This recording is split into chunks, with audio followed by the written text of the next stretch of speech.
신의 매버를 누기에 나타난 되기래데 지제가 요마데 대마리 신의 매버를 지어지 랭고 신의 지어지 만에 뭐 자원의 매버 참고야 자원이요.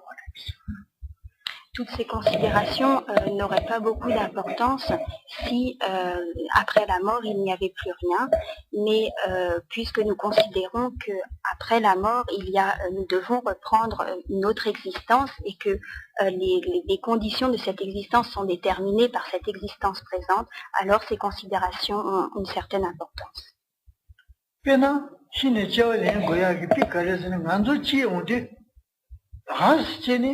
Nanzuki Lundiki Nalenti, Lundikita, Jiki Jodita, Pata Maya, the Tililo Subatiki, Chinchini, Nalinchini, Ungi Orite, any Lundile Ombu Tomochi or the Ombu Tomotiki Jinti, Namanamane on the Bachi. Lurapan Digi, Jinti, the Pamanik Tilili, Ombu Nai, Don Ombu Tomo Digi Jinti, Manani Jin on the Bachi. Lorsque nous naissons, notre corps physique grossier est issu des cellules parentales, donc de notre père et de notre mère. Mais notre corps plus subtil, qui est conditionné par les cinq sens subtils, lui ne provient pas de nos parents, mais provient de notre existence antérieure. Ine singi jindi hamani singi jin mares. Di jindang hamachi jong hamachi yachajuni onde wachire mato ani jintani meba jotani meba singi lobuti chishin yo mares. Notre esprit n'est pas issu de nos parents, mais c'est une continuité de nos existences antérieures. En effet, donc l'esprit n'est pas apparu sans cause, mais la cause de notre esprit actuel est la continuité de nos existences passées.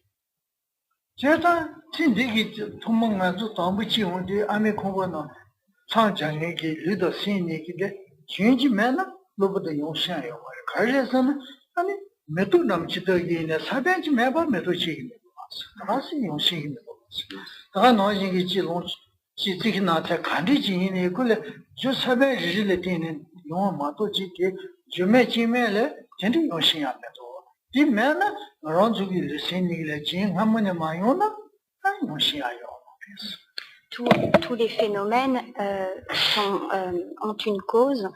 Il n'y a pas de phénomène qui n'est pas de cause.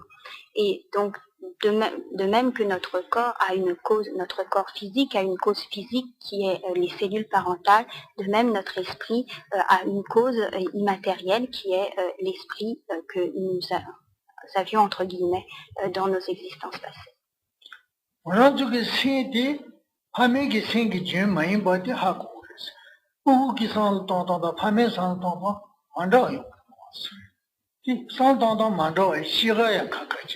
Yadin Kakaji, Yadin Chichun Kakaji, Karine Rabuyum, Sink China, Salu China, Dawaji, Navagun, the Dadinji, Otoya. So I think I sing Jindy, Pame sing Jim, my body, Si notre corps physique est issu de nos parents, on ne peut pas dire cela de l'esprit. En effet, si notre esprit provenait de nos parents, il devrait être de même nature ou semblable, identique, ressembler à l'esprit de nos parents. Or, on constate souvent des enfants qui ont un caractère totalement différent de leurs parents, des pensées complètement différentes, des aspirations complètement différentes. Et c'est ce qui établit que l'esprit d'un enfant ne peut pas être issu de l'esprit de ses parents. Il faut avoir pour cause l'esprit de ses parents. No, tendi yeza kare jeza. Jeza da narangi sindi ki jindi jiao ngame sindi yonggu nobo tachi. Shebi yeza jiao ngame sindi jiao ngame kaza di shilu di mayat mando ajene. Jiao shimu ngazu jiao lembati da hago. Donc, ceci pour dire que si notre esprit actuel provient d'un esprit d'une continuité antérieure, cela prouve en quelque sorte qu'à notre mort, il n'y a pas de raison donc pour que cette continuité cesse, et c'est pour cela qu'il est établi que dans l'existence future, donc nous poursuivrons cette continuité spirituelle.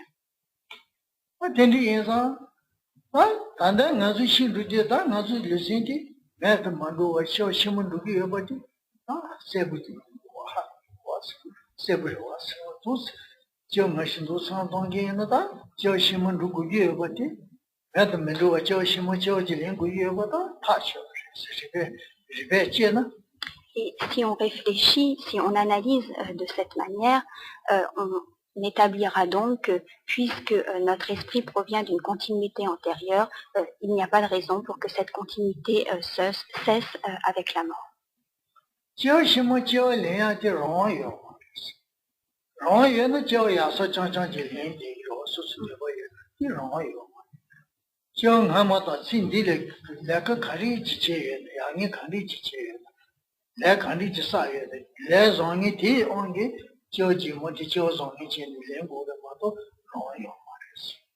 Nous n'avons pas de choix quant à notre existence future. Sinon, tout le monde choisirait une existence fortunée.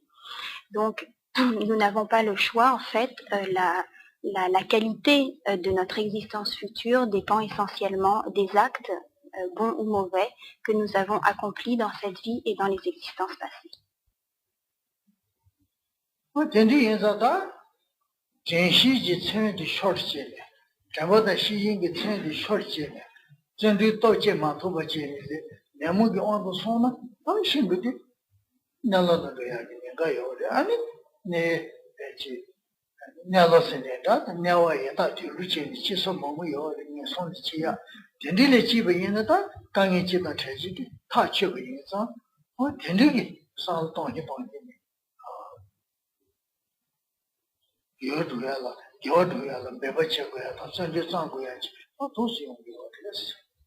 Nous devrons donc penser si actuellement je n'ai pas une bonne pratique de la persévérance soutenue par les pratiques de la vigilance, de l'attention, de la mémoire des instructions, si je n'oriente pas mon esprit de manière stable vers les activités vertueuses, je risque après ma mort, donc à cause d'actes négatifs générés par cette mauvaise pratique de la persévérance, je risque de renaître dans les enfers.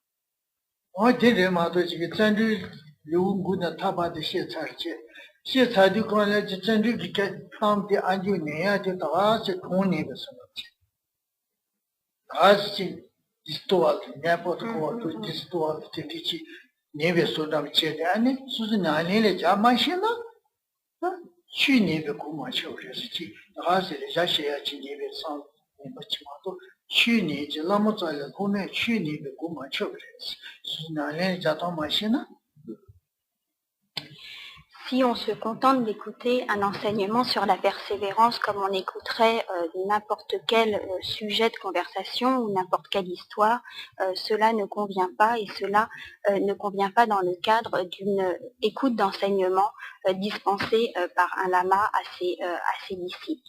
Ce qu'il convient, c'est d'écouter ces enseignements et de s'efforcer de les mettre en pratique.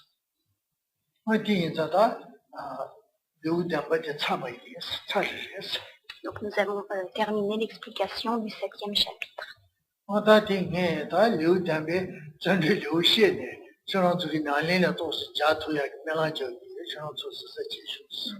Et Rinpoche formule des prières et des souhaits pour que vous puissiez pratiquer la persévérance, et vous dites faites attention.